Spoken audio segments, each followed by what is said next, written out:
بسم اللہ الرحمن الرحیم۔ السلام علیکم۔ Tariq Javed Khokhar advocate law for you channel کے ساتھ چینل کو سبسکرائب کر لیں، لائک شیئر کومنٹس کر لیں اور اپنی رائے کا اظہار بھی کریں۔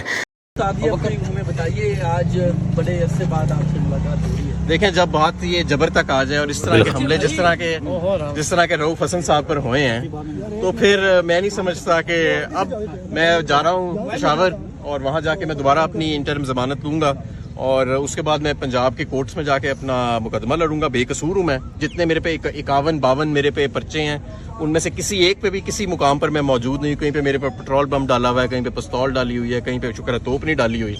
تو یہ جو انہوں نے مذاق بنایا ہوا ہے، یہ مذاق اب ختم ہونا پڑے گا۔ دنیا ہم پہ ہنس رہی ہے، غربت کی لکیر سے کروڑوں لوگ نیچے چلے گئے ہیں، ملک میں نہ آئین ہے، نہ قانون ہے، نہ انسانی حقوق ہے، جگہ جگہ ٹی وی چینلوں پہ سوٹ پہنا کے ٹاؤٹوں کو بٹھایا ہوا ہے۔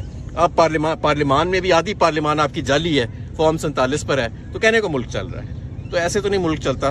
اب ہم تو انشاءاللہ تعالیٰ باہر نکلیں گے اور میں اپنا عدالتوں کے آگے اپنے آپ کو پیش کروں گا۔ میں بے قصور ہوں اور میں سمجھتا ہوں کہ اگر اس ملک کے اندر کوئی آئین ہے، کوئی قانون ہے، اور یہ ہماری اعلیٰ عدالتوں کو اور خاص طور پہ چیف جسٹس کو اب سوچنا پڑے گا کہ ان کی بھی ریٹائرمنٹ میں دن کم رہ گئے ہیں۔ وہ کیا لیگیسی پیچھے چھوڑ کے جانا چاہتے ہیں؟ وہ ایک ایسے فسطائیت کے قانون کے پاکستان کی، ایسے پاکستان کی جہاں پر آدھی پارلیمنٹ جعلی بیٹھی ہے، ایسے پاکستان کی جہاں پر شریف لوگوں پر دن دہاڑے حملے کیے جاتے ہیں، ایسی جگہوں کے اوپر یہ آپ اپنی لیگیسی چھوڑنا چاہتے ہیں، یا آپ ایک ایسے پاکستان کی جو نیا پاکستان ہے، جہاں پہ یوتھ تمنا کر رہی ہے کہ یہاں پہ قانون ہوگا، آئین ہوگا اور سب سے بڑھ کے عوام کا راج ہوگا کسی فرد واحد۔ پنجاب کے اندر آپ نے کنونشن سے شروع کرنا ہے، ہم نے ورکرز کنونشن سے ہم شروع کر رہے ہیں تمام اضلاع کے اندر، اس کے بعد ہم انشاءاللہ تعالیٰ۔ میں تو دیکھیں اکیلا تھا اور اللہ تعالیٰ کی ذات ہے جس نے مجھے ابھی تک بچائے رکھا ہے۔ مجھے بڑی دھمکیاں ملی ہیں مفروری کے دوران،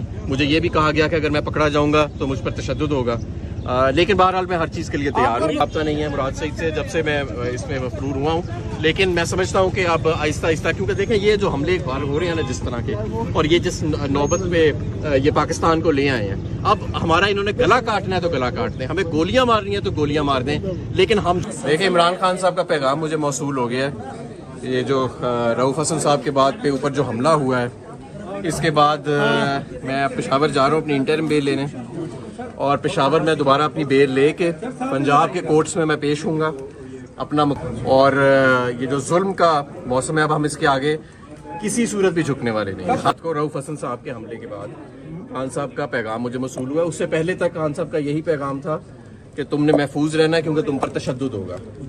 کل رات کو جب رؤوف صاحب پہ حملہ ہوا، اس کے بعد مجھے پیغام موصول ہوا ہے کہ اب آپ کے باہر آ کے قیادت کرنے کا وقت آ چکا ہے۔